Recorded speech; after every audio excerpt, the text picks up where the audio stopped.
Hey everybody, it's Rob from Flailthroughs. This is Gundam Battle Operation 2, and this is a guest round from Maelstrom in the Gym Command LA.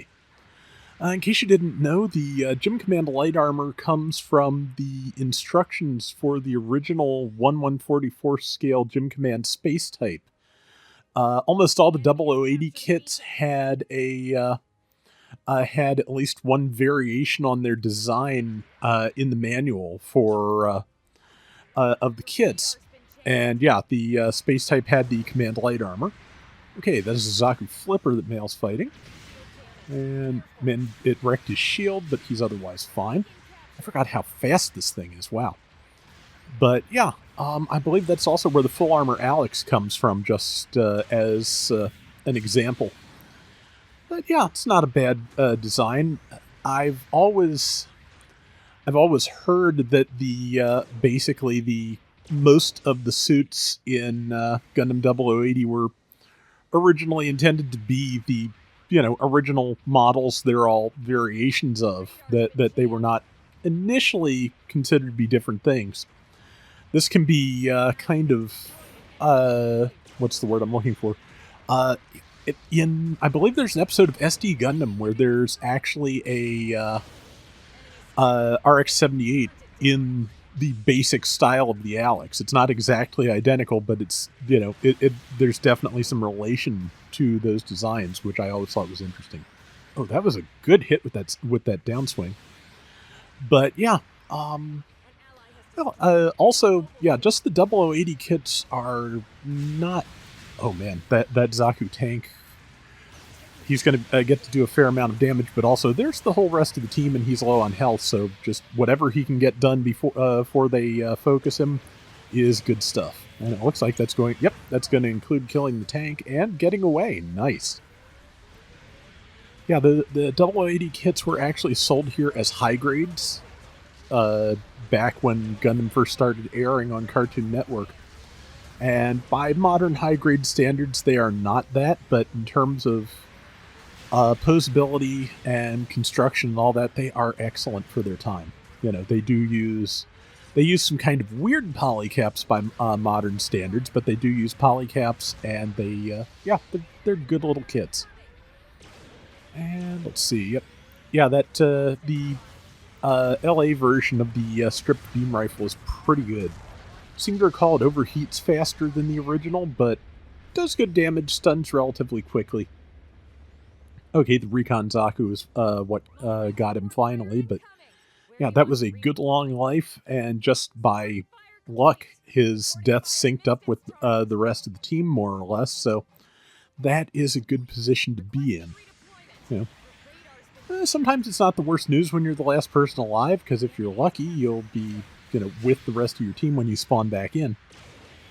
But, which does seem to be what's going on here, so that is good. Yeah, Flipper, pretty sure that's a Vish Donahue goof trying to take that point, and died for its efforts. I will tell you, I learned a couple of things today. I really should have saved some of the rounds. I'm trying to get around with the Doas Custom since it just got patched. Haven't gotten one I like keeping, but I had some interesting moments that I really should have recorded if I was thinking. One was I found out that its electric jamming grenades are really excellent for keeping points, because it was one of those things where we were trying to capture a point. There were like 2 or 3 enemy pilots on that point, and yeah, just the electric grenade just cleared them out. So, and also I really should have saved the most unfair tackle I have ever achieved, which I think I'll try and actually talk about the round I'm watching here instead of anything that pops into my head. So we'll cover that in the postscript. But yeah, 3770 to 2390. Mel's recapping the point. His light armor almost destroyed, but yeah, it's a good time to get a little bit of repairs, at least the legs, because yeah, you need feet. It's just one of those things about this game.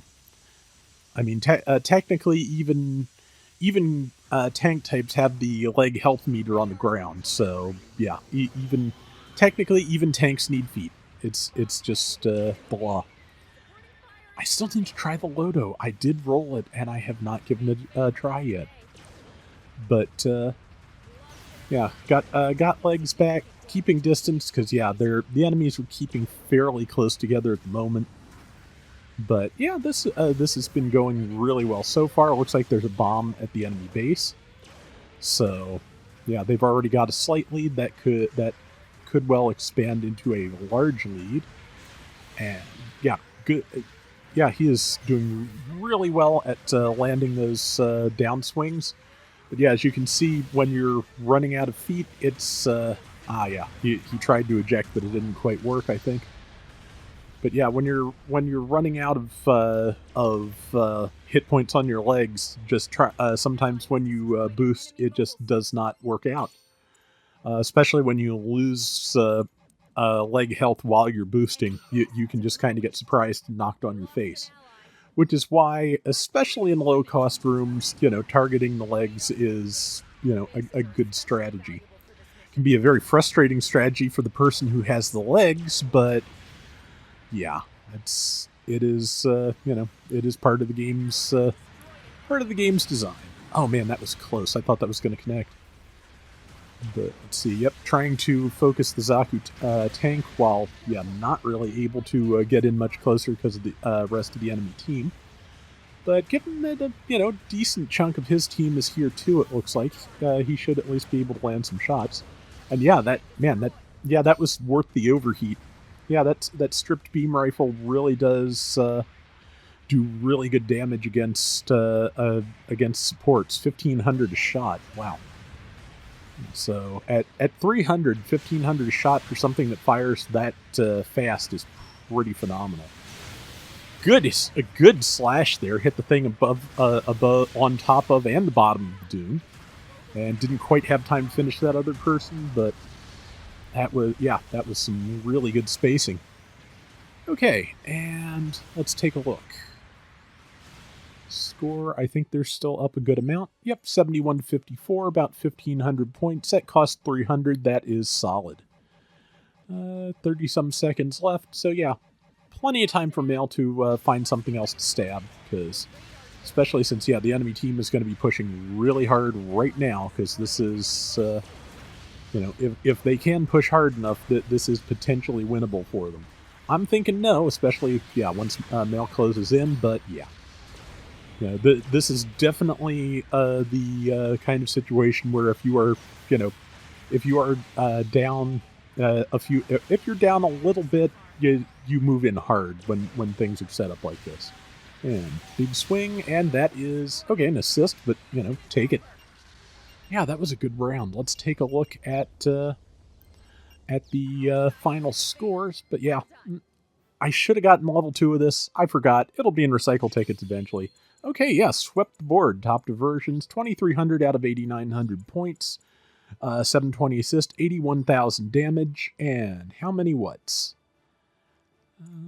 We'll see the what's in a second. The what's are... You've received some praise, pilot. This is... Okay, there we go. 4 and 3. Yeah, but again, just damage all over the place, so that was really good. That is going to do it for today's Gundam Battle Operation 2. We'll be back soon with more. Till next time, everybody take care and have fun. Later. Okay, so the story of the best worst tackle ever in the Doas Custom was on Ruined City, was fighting a Jim Silver Haze. It was taking out our Isaac, so it was about to downswing. I tackled it and missed and was kind of like tackling into the corner of a couple of buildings and just hanging there. It used its downswing on the Isaac next to me, lunged into me, lunged into my back, specifically, and I countered it and knocked it down. It was the most ridiculous thing I've ever seen, and if I was smart, I would have captured that. But yeah, that is the most entertainingly dumb tackle I think I have ever encountered in this game.